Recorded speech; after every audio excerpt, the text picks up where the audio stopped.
बहू का तकिया कलाम। सिद्धि की एक आदत थी, उसे इंग्लिश के शब्दों को अपनी हर बात के बीच में बोलने का बड़ा शौक था, खास तौर से स्टॉप। स्टॉप मम्मी जी, ये क्या कर रही हैं? बिल्कुल स्टॉप हो जाइए। कितनी बार कहा है कि किचन में कुछ भी सामान इधर उधर करने से पहले पूछ लीजिए।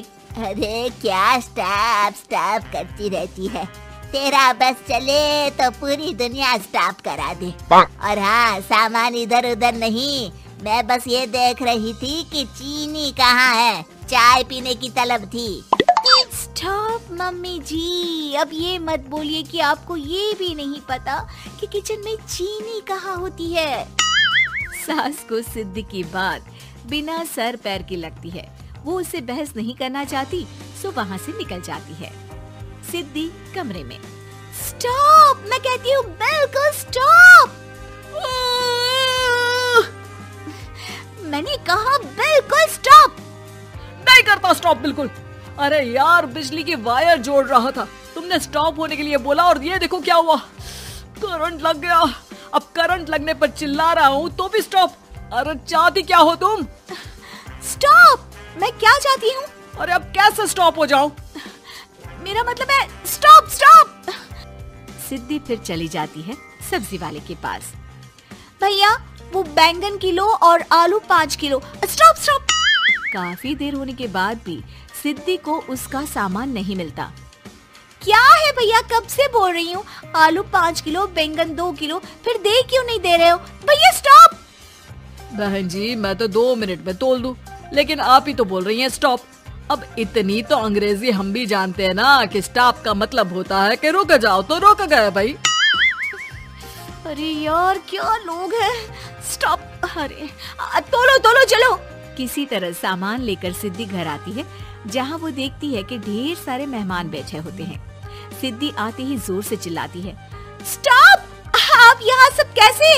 अरे अब कैसे स्टॉप हो जावे बहू, जितना आना था आ गए हम।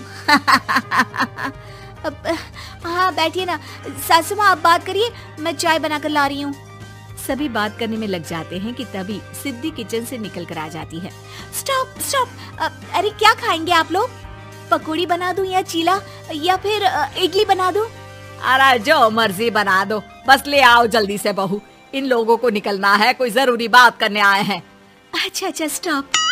सिद्धि स्टॉप वाला अपना तकिया कलाम बोलकर निकल जाती है, लेकिन थोड़ी देर बाद जब वो कमरे में चाय नाश्ते के साथ आती है तो जरूरी बात हो गई आप लोगों की, या मेरे डर से शांत हो गए कि चुप हो जाओ, सिद्धि आ गई है।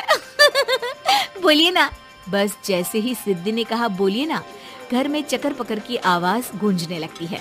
अरे तुम स्टॉप क्या बोल कर गई, सभी शांत हो गए, अब बात शुरू करेंगे। हाँ भाई बहू, तुम वो स्टॉप बोल कर गई तो हम लोगों को लगा कि शायद तुम भी सुनना चाहती हो कि हम लोग क्या बात कर रहे हैं। फिर जो मेहमानों की बात शुरू होती है वो घंटों बीत जाते हैं, चलती ही रहती है। अरे तेरे स्टॉप के चक्कर में दोपहर हो गई, अब जाकर सबके लिए जा खाना बना कर लिया। तभी स्टॉप नहीं बोला होता तो अब तक बात खत्म हो चुकी होती। बेचारी सिद्धि करती भी क्या, खुद के स्टॉप बोलने की आदत से खुद ही परेशानी मोल लेती है। आप लोग खाना खाकर जाइए, हाँ मैं जा रही हूँ बनाने। मम्मी जी, लेकिन स्टॉप, मैं ना खाना बना कर लाती हूँ। सिद्धि सबको खाना खिलाकर विदा करती है।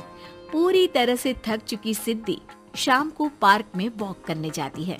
स्टॉप यार, आज तो मैंने बहुत खा लिया, पेट लग रहा है कि फट ही जाएगा। सहेली एक जगह खड़ी होकर सिद्धि की बातें सुनती है। सिद्धि उसे दिन भर की सारी बातें कहती है। स्टॉप यार स्टॉप, चल मैं घर जा रही हूँ, सोचा था थोड़ा वॉक कर लूंगी, पेट हल्का हो जाएगा। सारा दिन काम कर कर के थक भी गई थी, लेकिन यार तेरे कारण बस खड़ी ही रह गई। वैसे तो पार्क करने क्या आई थी? और यार बड़ी अजीब लड़की है, मैंने कितनी बार बोला कि मैं वॉक पर आई थी, लेकिन तू स्टॉप स्टॉप बोलकर रोक लेती थी मुझे। यार प्लीज अब तू जा, मैं वॉक करके ही घर जाऊंगी।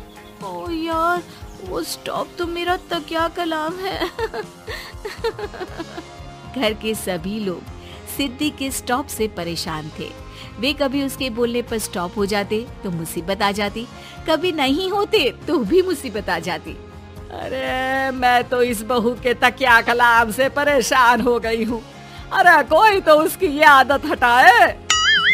देखो माँ, ये जो आदत होती है ना, जब तक खुद की जान पर न बन जाए आदत छूटती नहीं।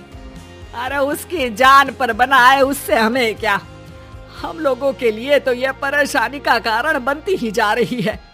उधर सिद्धि खुद सोचती है, अरे यार, पहले बाजार से देर, फिर दिन का सारा खाना और फिर पार्क में मैं टहल भी नहीं पाई। क्या करूं? इस तकिया कलाम के कारण मैं खुद ही परेशानी झेल लेती हूँ।